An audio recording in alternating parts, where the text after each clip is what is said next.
దేవుని వాక్యం సెలవిస్తూ ఉన్నది.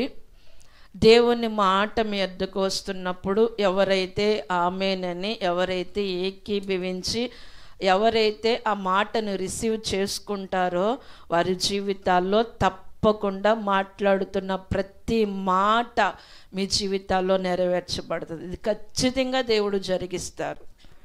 ఆయన రూఢిగా చెప్పారు. అది మీరు ఏకీభవిస్తూ దానిని తీసుకుంటూ మీరు పలకగలిగితే, దాని యందు విశ్వాసం ఉంచగలిగితే ప్రభు తప్పకుండా ఈ నెలలో, రాబోతున్న దినాలలో ఈ మేలును మీ జీవితాల్లో అనుభవించబోతున్నారు. ఆమేన్. దేవుని వాక్యం సెలవిస్తూ ఉంది. యోవేలు గ్రంథము 2వ అధ్యాయము 26-27 వచనాల్లో దేవుడు మాట్లాడుతూ ఉన్నారు. నా జనులు ఇక ఎన్నడను సిగ్గునందక యుందురుగా అని అక్కడ మాట్లాడుతూ ఉన్నారు. అంటే తన జనులు ఇక సిగ్గునొందరు అంటే ఇక ముందు సిగ్గునొందరిక, ఇక సిగ్గునొందరు అంటే అప్పటి వరకు తన జనులు సిగ్గుపడతా ఉన్నారు.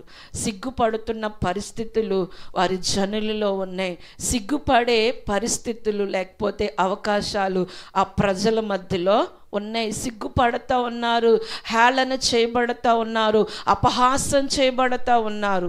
వారి మధ్యలో జరుగుతున్న వారి పరిస్థితులను బట్టి, లేకపోతే వారి స్థితిగతులను బట్టి, వారు అనుభవిస్తున్న దరిద్రాన్ని బట్టో, లేకపోతే వారు అనుభవిస్తున్న అనారోగ్యాన్ని బట్టో, వారు అనుభవిస్తున్న అపజయాన్ని బట్టో, దేన్ని బట్టో జనులు సిగ్గుపడతా ఉన్నారు. కానీ దేవుడు జ్ఞాపకం చేసుకొని తన జనుల పడల మరలా దేవుడు ఏం చేస్తున్నాడంటే మాట్లాడుతూ ఉన్నారు, వాగ్దానం చేస్తూ ఉన్నారు.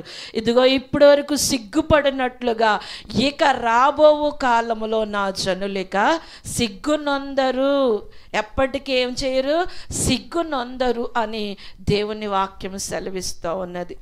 ఇప్పటికే మీ జీవితాల్లో సిగ్గునంది, అవమానము నొంది, బాధలు పడే పరిస్థితులు ఏమున్నాయో నాకైతే తెలియదు. కానీ దేవుడు మాట్లాడుతూ ఉన్నాడు, నా జనులు ఇక ఎన్నడూను సిగ్గునందరు.